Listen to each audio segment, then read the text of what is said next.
እንደምን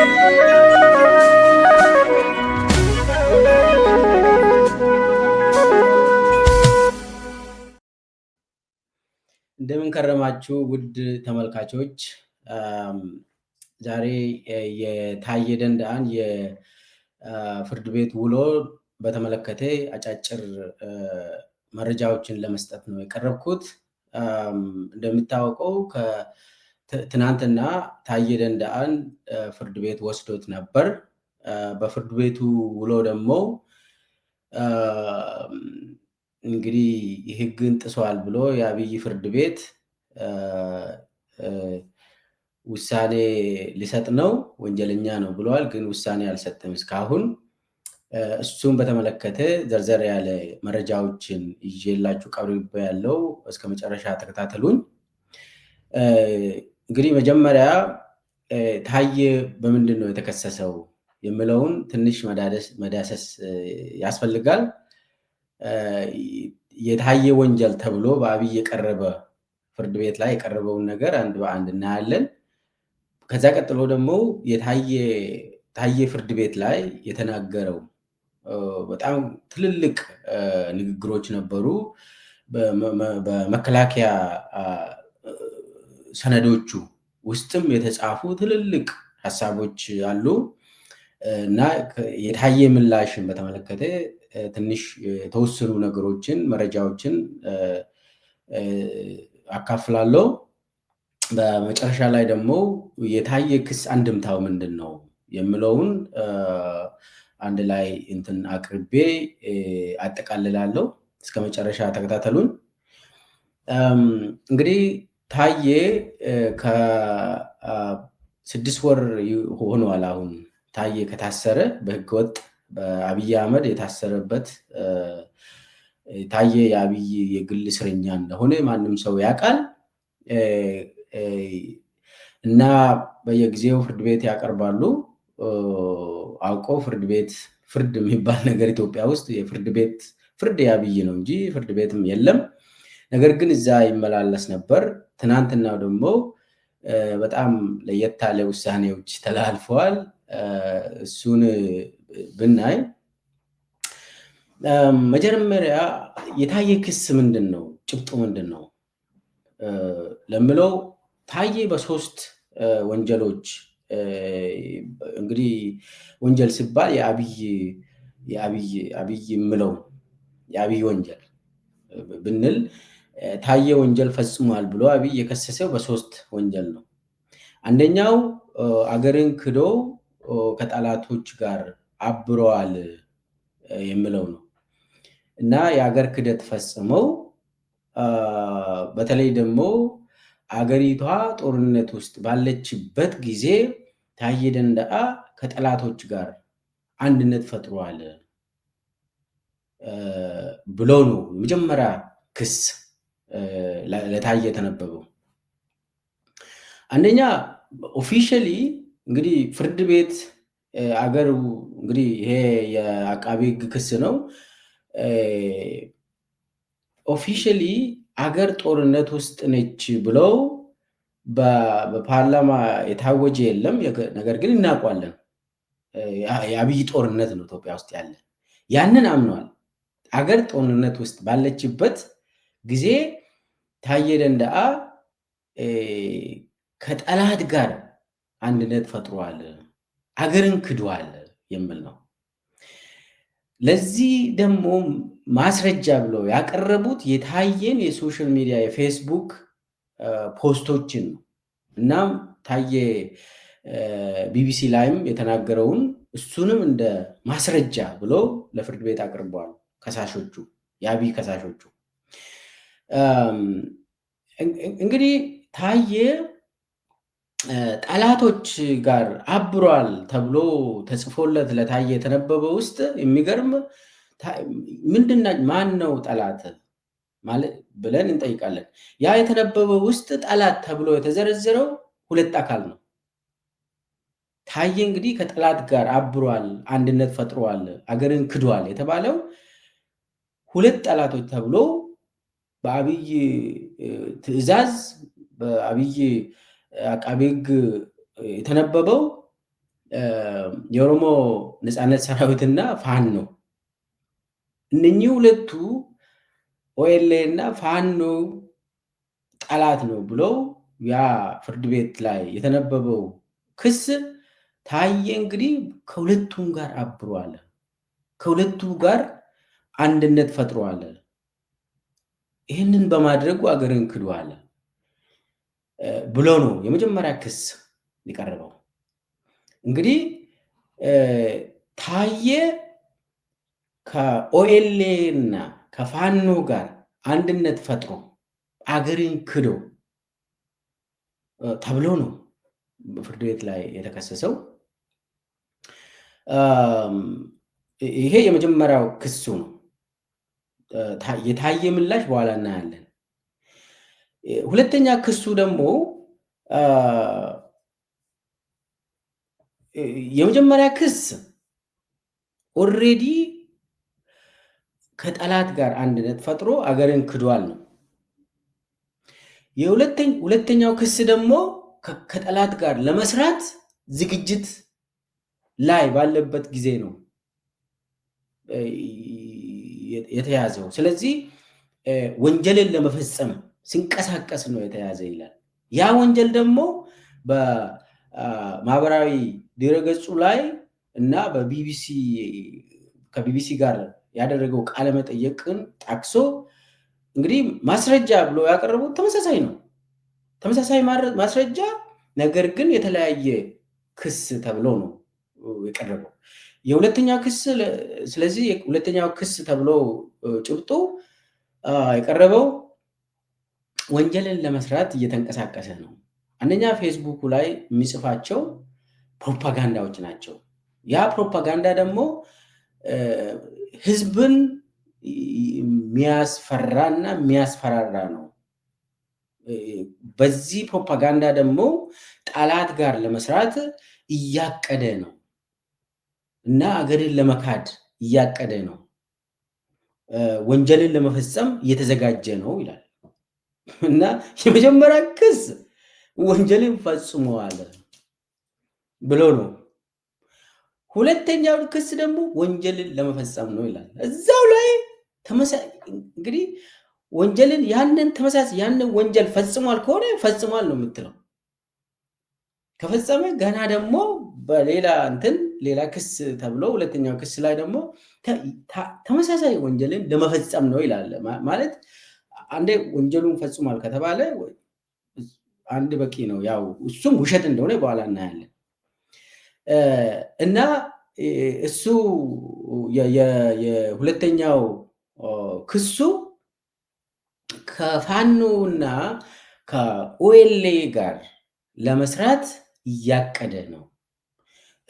የሱ ጽሁፎች ደግሞ ፌስቡክ ላይ ታየ ምጽፋቸው እነኚህ ቡድኖችን ኦኤልኤ እና ፋኖን የሚደግፍ እነሱን የሚያበረታታ ጽሁፍ ነው ይላል እና እንግዲህ አገሪቷ ጦርነት ውስጥ ባለችበት ሰዓት ታዬ ደንደዓ እነኚህ ጠላቶችን ለመደገፍ እነሱን የማበረታታት ስራ ነው የሰራ የሚል ነው። ያ ደግሞ ለወንጀል የተዘጋጀ ነው የተያዘው ይላል። ስለዚህ የመጀመሪያው ወንጀል ፈጽሟል ነው። ከኦኤልኤ እና ፋኖ ጋር ተመሳጥሮ አንድነት ፈጥሮ አገርን ካደ ነው። ሁለተኛው ክሱ ደግሞ ከኦኤልኤ እና ፋኖ ጋር ለመስራት እነሱን በማበረታታት ወንጀልን ለመስራት አገሪቷን ለመበተን እንደዚህ ለማድረግ ማስፈራራት ምናምን ለወንጀል እየተዘጋጀ ነው ይላል። ሶስተኛው ክሱ ደግሞ ህገወጥ ጦር መሳሪያን ይዞ በመገኘቱ ይላል። ህገወጥ ጦር መሳሪያ እና ማለት ታዬ ጋር የያዙት አንድ ክላሽ እና ከአንድ ክላሽ ጋር ሁለት ካርታ ነው የያዙት። እነኚህ ሶስቱ ናቸው የታየ ክስ ተብሎ የቀረበው። እንግዲህ ታዬ ከፍተኛ የመንግስት ባለስልጣን ነው። የሰላም ሚኒስቴር ዴኤታ ነበር። በፓርቲ ደረጃም ከፍተኛ ስልጣን ነበረው። የጨፌ ኦሮሚያ አባል ነው።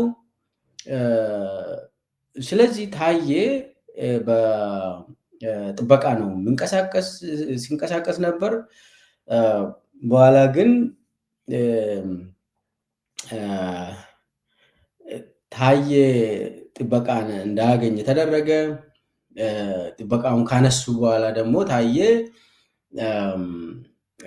ላይ ግድያ ለመፈጸም የተለያየ ጊዜ በተለይ አዳማ ስብሰባ ሲሄድ ግድያ ሙከራዎች ታዬ ላይ እንደተደረገ ታዬ ራሱ ተናግሯል። እንግዲህ በኋላ ይቅርታ በተለይ ደግሞ የኦኤልኤ እና የፌዴራሉ መንግስት የአብይ መንግስት ድርድር በታንዛኒያ ሲካሄድ በዛን ጊዜ ለሰላም ሲጽፍ ነበር። ታዬ ለሰላም ነው የሚጽፈው፣ ሰላም መምጣት አለበት ይላል። ወንድማማቾች ማለት የኢትዮጵያ መከላከያ ሰራዊትም ዜጋ ነው። ኦኤልኤ ሰራዊትም የፋኖ ሰራዊትም ዜጎች ናቸው። ሰላም ይምጣ፣ ኢትዮጵያ ውስጥ በጦርነት የሚፈታ ነገር የለም፣ በሰላም ብቻ ነው መፈታት ያለበት የሚል አቋም ያለው ሰው ነው እና ይህንን ሲያነሳ ሲጽፍ ሲያንጸባርቅ ነበር። ከዛ በኋላ አብይ እንግዲህ ከስልጣን ካነሳ በኋላ አሰረው። ታዬ ግን የመጨረሻ ቃሉ በዛን ጊዜ መጀመሪያ ሳይታሰር በፊት አብይን እንግዲህ በሰው ደም የምትጫወት አረመኔ ብለው ጽፏል። ይሄ ትልቅ በኢትዮጵያ ታሪክ አንድ ሚኒስቴር ከጠቅላይ ሚኒስቴር ወይ ከንጉስ ከማንም መሪ እንደዚህ የሚናገር ሰው የለም። ይሄ በጣም ትልቅ ጀግንነትን ይጠይቃል እና ታዬ ግን ይህንን ሐቁን ነው የተናገረው እና የመጀመሪያ ዙር ታስሮ እንግዲህ በዋስ ተፈታ። ከዛ በኋላ ደግሞ ታሰረ። አሁንም አሰሩት። አሁንም ክሶቹ ተመሳሳይ ናቸው። ምንም አዲስ ክስ የለም። የመጀመሪያው ዙር ክስ በዋስ እንዲፈታ የተደረገው ተመሳሳይ ነው። ምንም አዲስ ነገር የለም። አሁን እንግዲህ የታየ ምላሽን እንየው። እንግዲህ ሶስቱ የታየ ክሶች እነኚህ ናቸው። አገርን ካደ፣ አገርን ለመካድ ጻፈ፣ ከዛ ህገወጥ ጦር መሳሪያ ይዞ ተገኘ ነው። የታየ ምላሽ ደግሞ በተለይ ደግሞ አንደኛና ሁለተኛው ክስ የሚባለው አንድ ላይ መታየት ነበረበት። ታየም እንደዛ ብሏል። ምንም አውቆ ነው እንደዚህ ሁለት ክስ ያደረጉት። የታየ ምላሽ ምንድን ነው? አንደኛ የታየ ምላሽ አሁን የእሱ የመከላከያ ጽሁፍ ውስጥ አለ። ጽፎም ለፍርድ ቤቱ ያቀረበ በፍርድ ቤቱ ፊት ለፊትም ቆሞ የተናገረው ነው። በመጀመሪያ ደረጃ ከጠላት ጋር ሰርቷል እና ሀገርን ክዷል ለተባለው ክስ ታየ ይሄ ውሸት እንደሆነ እናም የኦሮሞ ነፃነት ሰራዊት ጠላት እንዳልሆኑ፣ ፋኖም ጠላት እንዳልሆኑ፣ እነኚህ ሁለቱም ዜጎች እንደሆኑ የኦሮሞ ነፃነት ሰራዊት አባላትም የፋኖ ሰራዊት አባላትም ጠላት አይደሉም፣ ዜጎች ናቸው። ስለተካዱ ነው፣ ክደት ስለተፈጸመባቸው ነው ወደ ጫካ የገቡት የሚል በጽሁፍም በንግግርም ተናግሯል። አገርን የካደው አብይ አህመድ ነው እንጂ ታዬ ደንደዓ አይደለም ብሎ ጽፎ ለፍርድ ቤት አስረድቷል። በቃልም አስረድቷል። እነኚህ ልጆች ኢትዮጵያውያን ናቸው፣ ዜጎች ናቸው። መብታቸው ስለተጣሰ ስለተካዱ ነው ወደ ጫካ የገቡት ብሎ ስጽፍ ጨምሮ ደግሞ የኢትዮጵያ ወጣቶች ለምሳሌ አሁን ጫካ የገቡት የኦኤልኤ ሰራዊት አባላት፣ የፋኖ ሰራዊት አባላት ወጣቶች ናቸው። እነኚህ ወጣቶች ታግለው ለውጥ ያመጡ ናቸው። ለዲሞክራሲ የታገሉ ልጆች ናቸው። አብይ አህመድን ወደ ስልጣን ያመጡ ልጆች ናቸው። በሰላም ታግለው ኢህአዴግ ውስጥ ለውጥ ያመጡ አብይን ወደ ላይ ያወጡ ልጆች ናቸው። ያ የዲሞክራሲ ጉዞ ሲጠለፍ ልጆቹ ወደ ጫካ መረጡ እንጂ ልጆቹ አገርን አልከዱም። ልጆቹ አብይንም አልከዱም፣ መንግስትን አልከዱም። ሁለቱም የኦኤልኤ ሰራዊትም የፋኖ ሰራዊትም ጠላቶች አይደሉም። ስለተካዱ ነው ጠመንጃ ያነሱት። ካዲው ደግሞ አብይ አህመድ ነው። ክደት የፈጸመው አብይ አህመድ ነው። ለፍርድ መቅረብ ያለበት አብይ አህመድ ነው እንጂ ታዬ አይደለም ብሎ በጽሁፍም በቃልም ለፍርድ ቤት አቅርቧል ታዬ። ስለዚህ በሰላማዊ ትግል አገርን የለወጡ ልጆች ያ የሰላማዊ ትግላቸው ሲቀለበስና በአንድ ግለሰብ እጅ ሲወድቅ ያላቸው አማራጭ ሰላማዊ ትግል ስለተዘጋ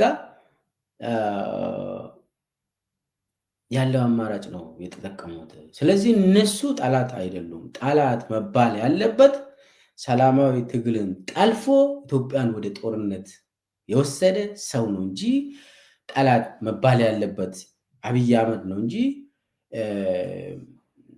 የኢትዮጵያ ልጆች መብታቸው ስለተገፈፈ፣ ስለተገደሉ፣ ስለተረሸኑ፣ ለዲሞክራሲ ጥያቄ ያነሱ፣ ለሰብአዊ መብት ጥያቄ ያነሱ፣ ለፍትሃዊ ጥያቄ የዳቦ ጥያቄ ያነሱ ልጆች ጠላት አይባሉም ብሎ ታዬ አስረግጦ በጽሁፍም በቃልም ለፍርድ ቤት አስረድቷል። ይሄ ግልጽ መሆን አለበት። ስለዚህ በአገር ክህደት መከሰስ ያለበት አብይ አህመድ ነው፣ እኔ አይደለሁም ብሏል ታዬ በፍርድ ቤት።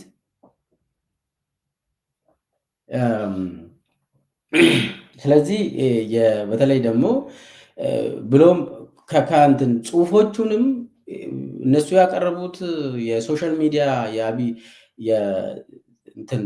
ሶሻል ሚዲያ ላይ ታዬ ሲጽፍ የነበረው ያንን ሰብሰብ አድርጎ እንደ ማስረጃ ያቀረቡት ጽሁፎቹ የኔ ናቸው። ነገር ግን ይሄ ጽሁፍ እኮ የሚሰብከው ሰላምን ነው እንጂ ጦርነትን አይደለም። ጦርነት የሚወድ ሰው አብይ አህመድ ነው። እኔ የሰላም ሰባኪ ነበርኩኝ። ሰላም ይምጣ ነው ያልኩት እንጂ እናንተ ያቀረባችሁት የቢቢሲ ቃለመጠየቄንም ፌስቡክ ላይ የጻፍኩትንም ይሄ ማንም ሰው አንብቦ መረዳት ይችላል። ስለ ሰላም ነው፣ ስለ መብት ነው፣ ስለ አንድነት ነው፣ ስለ ለውጥ ነው፣ ስለ ዲሞክራሲ ነው። ይሄ ደግሞ ወንጀል አይደለም የጻፍኩት ብሏል። ሁለተኛ ደግሞ እኔ መብቴን ተጠቅሜ ነው ይሄንን የጻፍኩት፣ ነፃነቴን ተጠቅሜ ነው እንጂ ማንም ሰው የሰጠኝ ወይ ደግሞ ለየት ያለ መብት እኔ አልፈልግም። ይሄ የተፈጥሮ ህገ መንግስታዊ መብቴን ተጠቅሜ ነው ይሄንን የጻፍኩት ብሏል። ሶስተኛ እኔን የህዝብ ተወካይ ነኝ፣ የጨፌ ኦሮሚያ አባል ነው እና የህዝብ ተወካይ ሁኜ ሰላምን ነው መስበክ ያለብኝ። በኢትዮጵያ ምድር ላይ ጦርነት ይብቃ ማለት አለብኝ ሰቆቃ ይብቃ፣ ፍትህ ይምጣ ማለት አለብኝ። ስለዚህ የጻፍኩት ነገር ምንም አይነት ስለ ጦርነት ሳይሆን ጦርነትን የሚቀሰቀስ ሳይሆን ሰላምን የሚሰብክ ነው። ስለ ሰላም ነው የዘመርኩት። ሰላም የማይፈልግ ደግሞ አብይ ነው ብሏል። ስለዚህ ታዬ ሙሉ በሙሉ ራሱን ተከላክሏል። የመጀመሪያ እና የሁለተኛ ክሱ ላይ እንግዲህ የመጀመሪያና የሁለተኛው ክስ ፍርድ ቤቱም አይቶ ያው የአብይ ፍርድ ቤት ነው ኦኬ ነፃ ነህ አሉ። ምንም ማለት አይችልም። የአቃቢ ሕግ የአብይ አቃቢ ሕግ ወሬን ይሄ ፍርድ ቤት አልተቀበለም። በነገራችን ላይ ይሄ ፍርድ ቤት ዩናኒመስሊ አይደለም የመጀመሪያና የሁለተኛ ክሶቹን ውድቅ አደረገው፣ ማጆሪቲው ነው። እና የፍርድ ቤቱ በድምፅ ብልጫ ነው እንግዲህ ታዬ ነፃ ነው። በመጀመሪያና በሁለተኛ ክሶቹ በተመለከተ ታዬ ነፃ ነው የተባለው። ነገር ግን ሶስተኛ ክሱን ወንጀለኛ ነህ ተባለ። ህገወጥ ጦር መሳሪያ ይዜ ነው የተገኘ፣ ህግን ተላልፈሃል፣ እሱ ላይ እንቀጣሃለን አሉ። ይሄም ውሸት ነው። ታዬም ተናግሯል። ለምን እቺ ነገር ምን ማለት እንደሆነ በኋላ እመጣበታለሁ። አንደኛ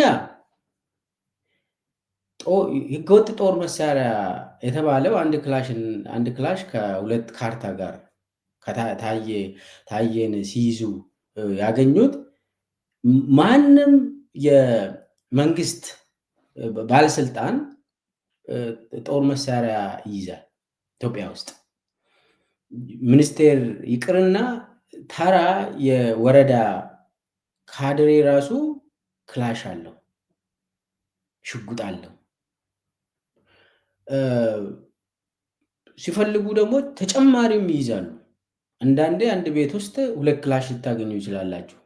ኢቭን ላይ የከፍተኛ ባለስልጣናት ብቻ ሳይሆን ተራዛ ወረዳ ቀበሌ አካባቢ ራሱ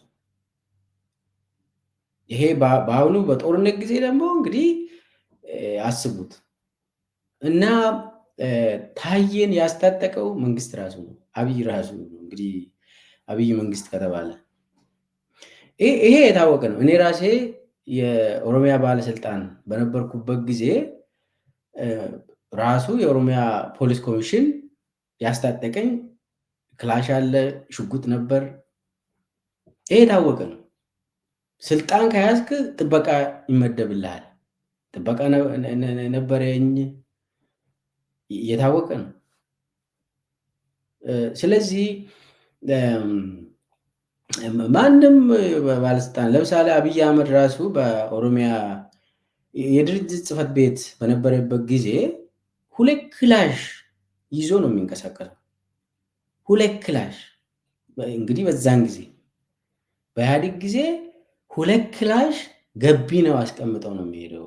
አብይ አህመድ ታጥቆ ነው የሚንቀሳቀሰው። ጥበቃዎቹ ደግሞ መዓት። ይሄ የታወቀ ነው። ስለዚህ አንድም ባለስልጣን እንግዲህ ከአብይ ጋር ስለተጣላ ታሰረ።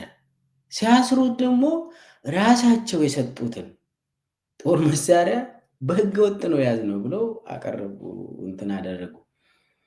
እና እንግዲህ የታጠቀው የፌዴራል ባለስልጣን ነው ታዬ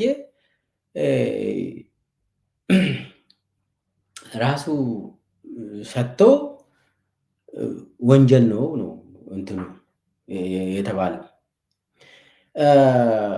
ስለዚህ እሱን አሁን ወንጀል ነው ተብሏል። ፍርድ ቤትም አይቶ ወንጀል ነው የሰራ ብለዋል።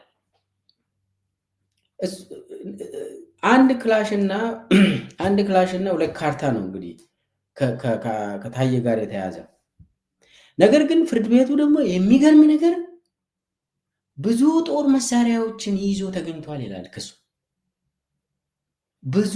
ብዙ ጦር መሳሪያዎችን ይዞ ህገወጥ ጦር መሳሪያዎችን ይዞ ነው የተገኘ ይላል። ታዬ ጋር ተይዞ ኤግዚቢሽን የቀረበው አንድ ክላሽ እና 2 ካርታ ነው። ነገር ግን ክሱ ደግሞ ብዙ ነው ይላል። ልክ እንደ ጦር መሳሪያ ነጋዴ ያደረጉት። እንግዲህ አሁን ፍርድ ቤት ውሳኔ ገና ከ2 ሳምንት በኋላ ይሰጣል። ነገር ግን ወንጀለኛ ነው ተብሏል። ይሄ ነገር ምንድን ነው? ሁለቱም የመጀመሪያና የሁለተኛው ክሶቹን ውድቅ ተደርጓል። ግን ሶስተኛው ወንጀል የተባለው ክስ የቀረበውን ወንጀል ነው ተብሏል። ይሄም ውሸት ነው፣ የተቀነባበረ ጉዳይ ነው፣ የታወቀ ነገር ነው። እንግዲህ አንድምታው ምንድን ነው? ይሄ ነገር ምንድን ነው? ምን ማለት ነው? የታየ ክስ ምንድን ነው? ከታየ ክስ ምንድን ነው የምንረዳው ለምለው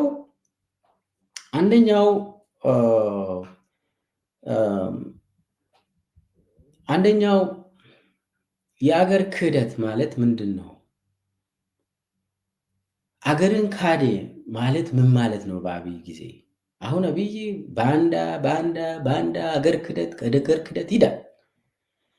ባንዳና አገር ክህደት በአብይ ዘመን ከአብይ ጋር የተጣላ ሁሉ አብይ እንደ ግለሰብ ከአብይ ጋር ተጣልታል ከሆነ የአገር ክህደት ይባላል።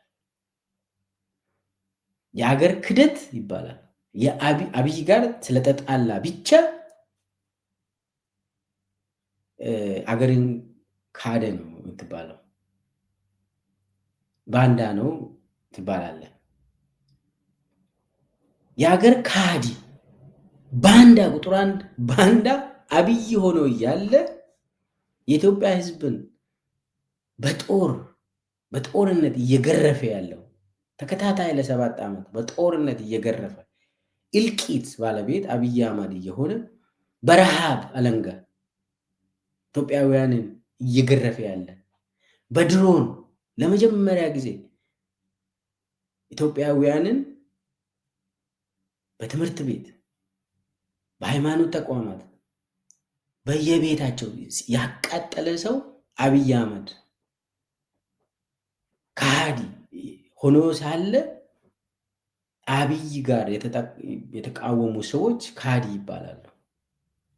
የጎረቤት አገርን ጋብዞ ጄኖሳይድ ያስፈጸመው አብይ አህመድ እሱ ባንዳ አይደለም፣ እሱ ከሃዲ አይደለም። ለመብቱ ግን የቆመ ሰው፣ ለሰላም የቆመ ሰው፣ ለፍትህ የቆመ ሰው ባንዳ ይባላል በአብይ ዘመን። ስለዚህ ታዬን በሀገር ክህደት የከሰሰ ሰው ታዬ በግልጽ ከአብይ ጋር እንደተጣላ አብይ የኔ ጠላት ነው ብሏል በአደባባይ ታዬ። ስለዚህ ዋናው ችግሩ ይሄ ነው። ከአብይ ጋር እንዴት ተጣላ፣ አብይን እንዴት ትቃወማለህ የሚለው ነው ችግሩ። አንዱ እሱ ነው። ሌላው በተለይ ደግሞ ህገወጥ ጦር መሳሪያን ይዘ ተገኝተሃል ተባለ ታዬ። እንግዲህ ከፍተኛ አመራር የሆነ ሰው በህገወጥ ጦር መሳሪያን ይዘ ስለተገኘ ወንጀለኛ ነህ ተባለ። አንደኛ ይሄ ውሸት ነው። ያ ጦር መሳሪያ በራሱ በመንግስት ለታዬ የተሰጠ መሳሪያ ነው። በሁለተኛ ደረጃ ደግሞ ከፍ አድርገን እንየው። አሁን ኢትዮጵያ ውስጥ ጦር መሳሪያን ይዞ ተገኘ ብሎ ሰው አንድን ሚኒስቴር ሲከስ እንግዲህ የመከላከያ አመራሮች ምንድን ነው የሚሉት? በተለይ ደግሞ ህወሓትን በተመለከተ የአየር መቃወሚያ ይዛችኋል፣ እሱም መልሱልን። ከባድ ጦር መሳሪያዎችን ይዛችኋል፣ እሱም መልሱልን፣ ሰላም ይፈጠራል ይላል። ብዙ ታንክን ታጥቃችኋል፣ እሱን ስጡን፣ መልሱልን ይላል። ምን ማለት ነው ይሄ? በቃ መልሱልን ነው በቃ፣ ሌላው እንትን የለም። ታዬ ግን አንድ ክላሽ ስለያዘ እንግዲህ ያው አንድ መንግስት ነው ብዬ ነው የማወራ። ታዬ አንድ ክላሽ ስለተያዘ እሱም ራሳቸው ሰጥተው ወንጀለኛ ያደረጉትን እንግዲህ ህወሓት ከባድ መሳሪያችሁን መልሱ ነው የተባሉት። እሱ እንግዲህ ምን ለማሳየት ነው?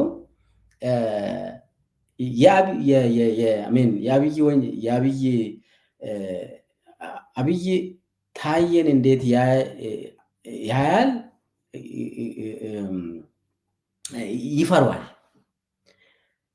ስለዚህ ይሄ እንትን ጦር መሳሪያን ይዜ ተገኝታለ የሚባለው ምንም ውሸት እንደሆነ ያሳያል። ታንክ እንኳን መልሱልን የሚባልበት አገር ታዬ እንደው በህገ ወጥ ራሱ አንድ ክላሽ ይዞ ቢገኝ በቃ ይህን ያህል ኢትዮጵያ ውስጥ ምንም ወንጀል አይባልም።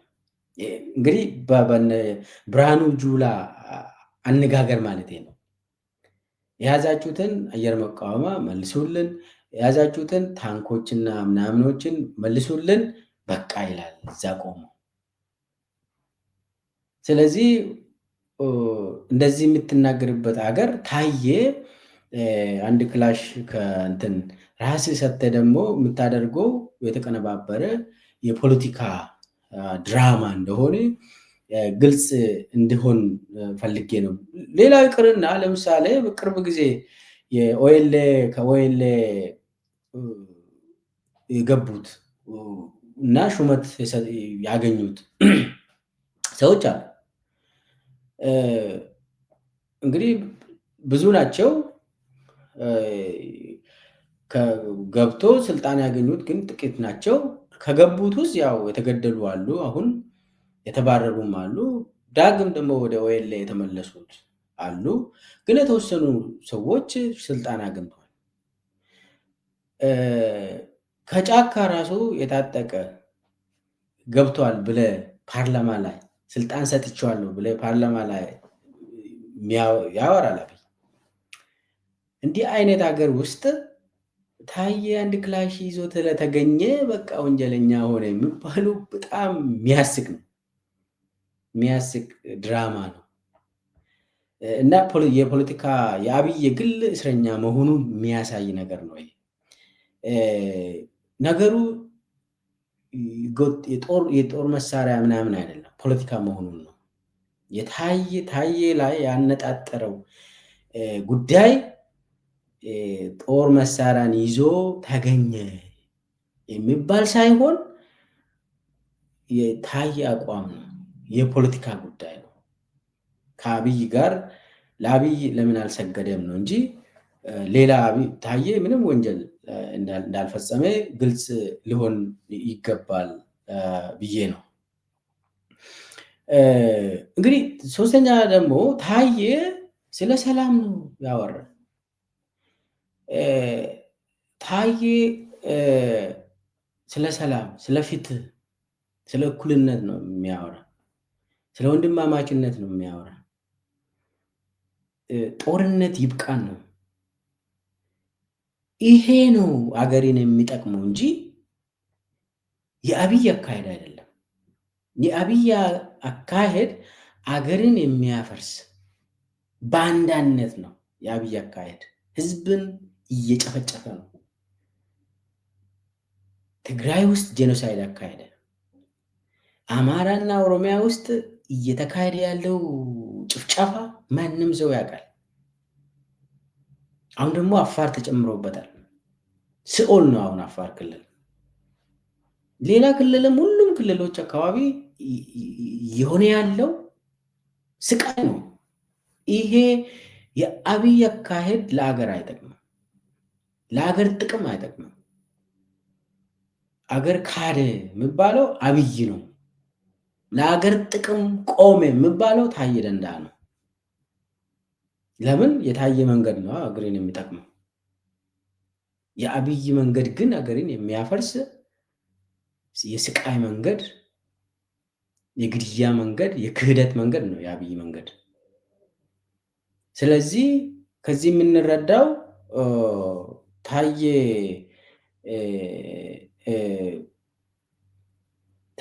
የሰላም ሰው ነው፣ የነፃነት ሰው ነው፣ የእኩልነት ሰው ነው። ነገር ግን አብይ አህመድ ያንን ለምንድን ነው የምታደርገው? የኔ ባሪያ ሆነ መቀጠል አለብህ የሚል ሰው ነው እና አብይ ማለት ነው። አብይ ታዬን እንደ ባሪያ እንደ ሌሎቹ ሚኒስቴሮች ባሪያ ሆኖ መቀጠል አለበት ነው። ታዬ ግን ጀግንነት ስላለው አብይን ተናግሮ ነው እስር ቤት ውስጥ የገባው። ጨካኝ ነህ አንተ፣ አረመኔ ነህ፣ በሰው ልጅ ደም የምትጫወት ሰው ነህ ብሎ ነው የታሰረው ታዬ። ከዚህ በላይ ጀግንነት የለም። የጀግንነት ጥግ አሳይቶ ነው የታሰረው ታዬ። ሌላው አንድምታ ውስጥ አንዱ ስለ ፍርድ ቤት ነው። አሁን መጀመሪያም ነፃ ነህ ብሎ በዋስ የለቀቀው ፍርድ ቤት ነው። ከዛ በኋላ እንደገናም አሁንም ተመሳሳይ ፍርድ ቤት ወደ እስር እንዲመለስ አድርገዋል። ስለዚህ አሁን የአንድ ሰው ማለት አንድ ዳኛ በጣም የአብይ ቀኝ እጅ የሆነውን ዳኛ ስም መጥቀስ አለብን። ለምን? ታዬን ከአብይ ትዕዛዝ ወስዶ ታዬን ያሰረ አንድ ዳኛ አለ። ያንን ዳኛ በስሙ መጥቀስ አለብኝ። ያ ዳኛ ከድር አባፊጣ ይባላል። ከድር አባፊጣ የጠቅላይ ፍርድ ቤት ዳኛ ነው። የይግባኝ ሰሚ እንትን ነው፣ እሱ ነው ዋናው የመሀል ዳኛ ነው። ይግባኝ ሰሚ ላይ በሽብር የተከሰሱ ፖለቲከኞችን ኬዝ ጉዳዮችን የሚያይ ከድር አባፊጣ ነው። ይሄ ከድር አባፊጣ የሚባለው ዳኛ ልክ አብይ ወደ ስልጣን ሲይዝ ነው ያንን ቦታ እንዲይዝ የተደረገው። አሁን በኢትዮጵያ ውስጥ የፖለቲካ እስረኞችን በተመለከተ ጉዳዮችን የሚያይ የአብይ ቀኝ እጅ የሆነው ከድር አባፊጣ ነው። የታየንም የሞተ ኬዝ እንደገና እንዲነሳ ያደረገው በአብይ ትዕዛዝ ማለት ነው ከድር አባፊጣ ነው። የአብይ ተላላኪ ሆኖ የሚያገለግል አንድ ዳኛ ከድር አባፊጣ ይባላል። ያንን ቦታ ያገኘው በአብይ ትዕዛዝ ነው እና አሁን የጠቅላይ ፍርድ ቤት ውስጥ በጣም የሚታወቅ ሰው ነው። በፖለቲካ የታሰሩ ሰዎች ጉዳይ የሚያይ ከአብይ ትዕዛዝ የሚወስድ ሰው ስለሆነ ነው እና የታየ ጉዳይ ኦልሬዲ በእንትን ዋስ ወጥተው ከዛ በኋላ ፋይሉ ራሱ ሊዘጋ የደረሰውን እንደገና ተመልሶ ታየም እንዲታሰር ታየም ዛሬ ወንጀለኛ ነው ተብሎ በተራ ክላሽ እና በክላሽ እንትን አንድ ክላሽ ወንጀለኛ እንትን ያስባሉ ሰዎች ውስጥ ከድር አባፊጣ ስም መነሳት ስላለበት ነው። እና በአጠቃላይ አብይ ሁሉንም መዋቅር ፍርድ ቤትንም ተቆጣጥሯል። አንዳንድ የፍርድ ቤት ዳኞች አሉ በነፃነት መስራት የሚፈልጉ። ይሄ ነገር እነሱን አይመለከትም። አሁንም ታየ እኮ የመጀመሪያና የሁለተኛ ወንጀል ተብሎ በአብይ የቀረበውን ከዚህ ነፃ ነው የተባለው በማጆሪቲ ነው። የድምፅ ሲሰጡ በማጆሪቲ ነው እንጂ አሉ የአብይ ተወካዮች ፍርድ ቤት ውስጥ ሽንጣቸውን ገትሮ ታየ እንደዚህ ነው አሸባሪ ነው የሚሉ አሉ። የብልጽግና አባላት ማለት ነው። ዳኛው ነው የብልጽግና አባላት እና በተለይ ደግሞ ከድር አባፊጣ በጣም ወሳኝ ሰው ነው፣ የአብይ ሰው ነው እና የዳኞችን ስም ስናነሳ በጥንቃቄ ነው የምናነሳ። መረጃ ላይ የተመሰረተ ጉዳይ ነው የምናነሳ። አጥንቴን ነው የምናነሳ። ለምን ኢትዮጵያ ውስጥ ያሉ ዳኞች ስቃይ ውስጥ ናቸው። አብዛኛው ስቃይ ይታሰራሉ፣ ይገረፋሉ። አብዛኛው ዳኛ የአብይን ወንጀል አንተባበርም ያሉ ዳኞች እየተገረፉ እየታሰሩ ነው። በወረዳ ደረጃ በየክልሉ ዳኞች ላይ የሚደርስ ወከባ ይገረፋሉ። በጣም ከባድ ነው። ነገር ግን አልፎ አልፎ እንደነ ከድር አባፊጣ አሉ እና በፌዴራል ደረጃም በክልል ደረጃ የከድር አባፊጣ የሚመስሉ ዳኞች አሉ። የአብይ ተላላኪ የሆኑ የእሱን ስም የግድ ማንሳት ስላለብኝ ነው ያነሳው። ሌሎቹም ዳኞች ከዚህ ተምረው ወደ ሕሊናቸው ይመለሳሉ የሚል ግምት አለን። እናጠናለን። ከጀርባቸው ከየት ነው መረጃ የሚወስዱት? በማን ነው የሚሽከረከሩት? እሱን ካጠናን በኋላ ነው የሰው ስም ብናነሳ እንጂ ዝም ብለን አይደለም። እኔ አብዛኛው ጓደኞቼ ዳኞች ናቸው እና በጣም ይጠነቀቃለሁ ለዳኞቹ። ለምን ግድ ነው፣ አንዳንዴ ግድ ስለያዛቸው ከዳኝነት ወጥተው ጠበቃ ይሆናሉ። ነገር ግን ያንን ፖለቲካ እንትን ተደርጎ ፖለቲካ ውስጥ ገብቶ ደግሞ ትዕዛዝ ወስዶ ንጹሐንን የሚያንገላቱ ዳኞች ደግሞ ትንሽ ስማቸው መነሳት ስላለበት ነው። በአጠቃላይ ታየ በፖለቲካ ምክንያት ነው የታሰረው። ይሄ ህገወጥ የጦር መሳሪያም የተባለ ውሸት ነው። ራሳቸው ያስታጠቁትን እንደገና ደግሞ ወንጀል ነው ብለው ነው እንትን ያደረጉት። ከዛ ውጭ ምንም ታየ ያጠፋ ነገር የለም። ታየ የአብይ አህመድ የግል እስረኛ ነው። ኦኬ ታየ ልክ ጥበቃው የእሱ ጥበቃ ከተነሱ በኋላ አብይንም ጠይቋል። ጥበቃ ይሰጠኝ፣ እኔ ከፍተኛ የመንግስት ኃላፊ ነበርኩኝ ብሎ። አብይ ግን ምን አገባኝ ሞትክ አልሞትክ ብሏል። ይህንን በኢንተርቪው ታየ ተናግሯል። ሞትክ አልሞትክ የኔ ጉዳይ አይደለም፣ እኔ አልገልህም፣ ነገር ግን አንተ ብትሞት አያገባኝም ብሏል አብይ አህመድ። ከዛ ተነስቶ ነው አብይ እንደሆነ ታየ ላይ ግድያ ሙከራዎችን ያደረገ አብይ እንደሆነ ታየ በተለያየ እንትኖችም መረጃዎችን ወስዶ ነው የኔ ጠላት አብይ አህመድ ነው ያለ። እንግዲህ ታዬ ጦር መሳሪያ ይዞ ተገኝቷል የተባለው ታዬ ለምንድን ነው ራሱን የጠበቀው? ታዬ ለምን አልሞተም ነው። በቃ ፍርድ ቤቱም ይሄንን ነው ወንጀል ብሎ ታዬ ላይ ያስተላለፈው። ታዬ እኮ መሞት ነበረብህ ብሎ ፍርድ ቤቱ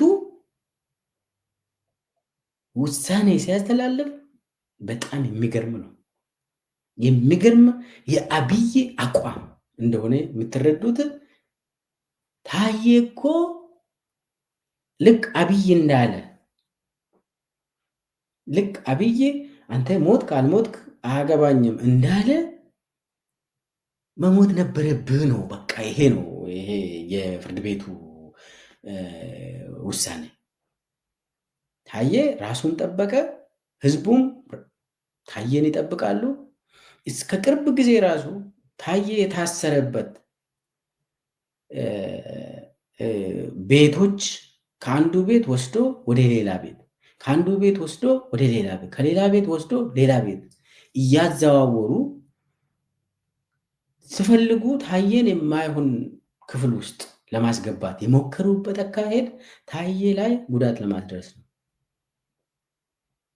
እነ አብይ እነ ደመላሽ የሚያደርጉት ታዬን ለማጥፋት ነው። ይህንን ማወቅ አለብን። ታዬም ይህንን ብሏል። አሁን ወንጀል የሆነው ታዬ እስከ ዛሬ ድረስ ለምን ቆየ ነው የአብይ ጥያቄ፣ የደመላሽ ጥያቄ። አሁን የከድር አባፊጣም ጥያቄ ታዬ ለምን ራስን ጠበክ?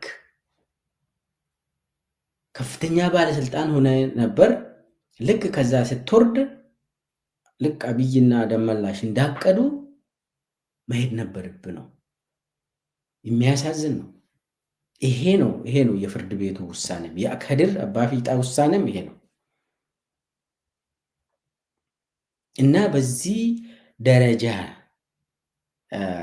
በጣም ስር የሰደደ ጉዳይ መሆኑን ነው መረዳት ያለብን። ስለዚህ ታዬ ምንም አይነት ወንጀል አልፈጸመም። ታዬን የሚጠብቅ የራሱ አምላክና ህዝቡ ነው። ንጹህ ነው እሱ ንጹህ ጭንቅላት ስላለው እንጂ እና ደመላሽ እና አብይ ብዙ ነገር ሞክሯል።